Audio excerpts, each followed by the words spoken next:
বদ হজম যেন না হয়, সঠিকটা বুঝতে হবে।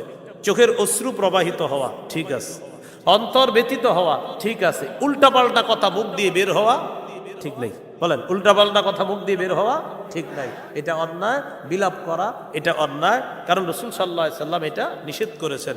নাসাইর বর্ণনা 5104, 105, 103, 5103, 104, 105 এই হাদিসগুলোতে আছে।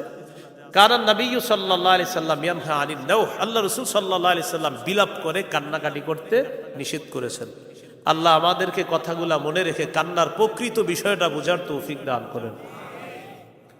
ওমর ফারুক রাদিয়াল্লাহু তাআলা আনহু কি করতেন, যদি দেখতেন কেউ বিলাপ করে, ওয়া কানা উমর রাদিয়াল্লাহু তাআলা আন ইয়াদরিবু ফীহি বিল আসা ওয়া ইয়ারমি বিল হিজারা ওয়া ইয়াহসি বিত তুরাব। হযরত ওমর যদি দেখতেন কেউ বিলাপ করে, কান্না করে, তাকে লাঠি দিয়ে পিটানো শুরু করতেন।